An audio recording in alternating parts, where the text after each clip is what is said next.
Magandang umaga sa inyong lahat. Narito lang lagay ng ating panahon ngayong araw ng Biyernes, March 22, 2024.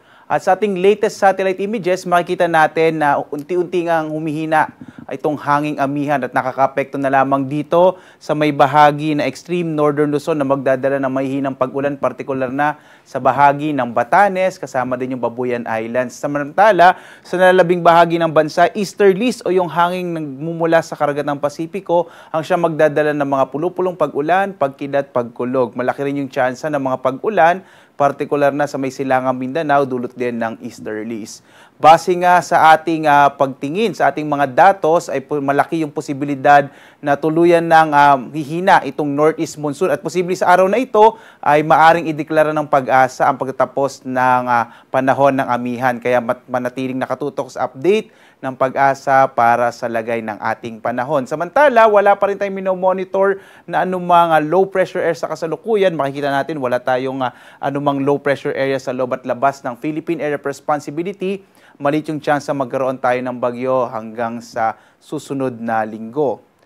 At narito ang ating inaasahang magiging lagay ng panahon dito sa may bahagi ng Luzon. Makikita natin na malaki yung tsansa ng mahihinang pag-ulan, partikular na sa bahagi ng Batanes at Babuyan Islands. Dulot yan ng papahina ng northeast monsoon o amihan, habang sa nalabing bahagi ng Luzon ay makararanas naman ng mga isolated o pulupulong pag-ulan, pagkidlat, pagkulog, at mayroon din pa tayong asahan ng mga localized thunderstorms na maaaring magdulot ng mga, kung minsan mga pag-ulan, at kung minsan ay maaaring magdulot ng mga biglang pagguho ng lupa, lalo na kapag katamtaman hanggang sa kung minsan ay malalakas yung mga pag-ulan. Samantala naman, narito magiging lagay o agwat ng ating temperatura sa Lawag na sa 23 to 32 degrees Celsius, sa Baguio 14 to 23 degrees Celsius, sa Metro Manila 22 to 30 degrees Celsius, sa may bahagi naman ng Tuguegarao 21 to 30 degrees Celsius, sa Tagaytay 20 to 28 degrees Celsius, habang sa Legazpi 24 to 31 degrees Celsius. So generally, medyo mainit na panahon ang mararanasan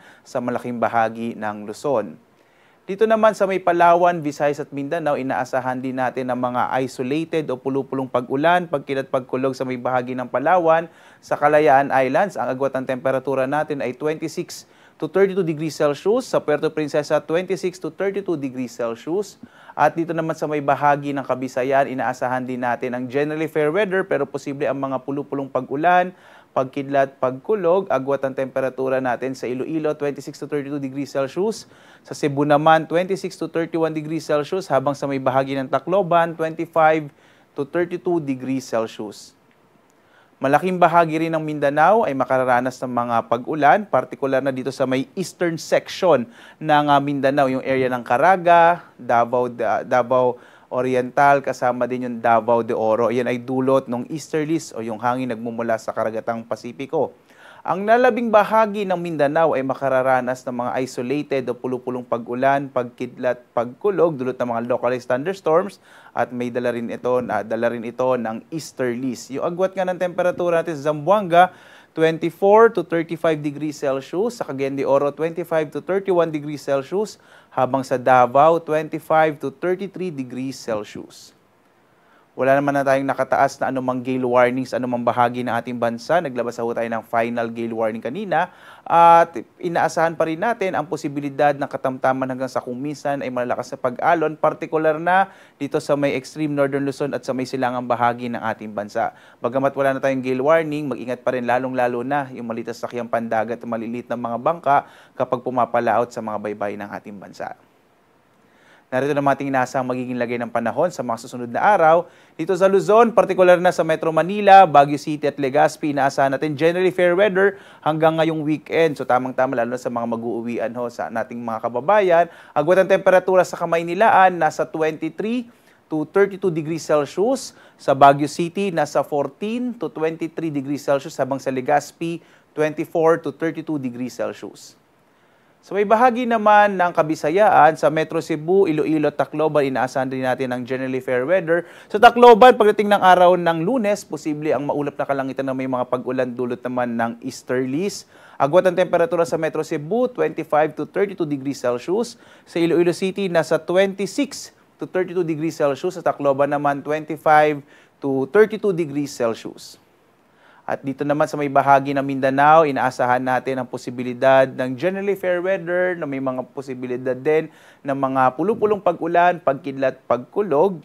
Dulot yan ng mga localized thunderstorms at ng easterlies. So agwat ang temperatura sa Metro Davao, 24 to 32 degrees Celsius. Sa Cagayan de Oro City naman, nasa 24 to 32 degrees Celsius. Zamboanga naman, nasa 23 to 35 degrees Celsius. Ang araw natin sisikat, mamayang 5:59 na umaga at lulubog, ganap na 6:07 ng gabi. Sundan pa rin tayo sa iba't ibang mga social media platforms sa X, Facebook at YouTube at sa ating website pag-asa.dosd.gov.ph.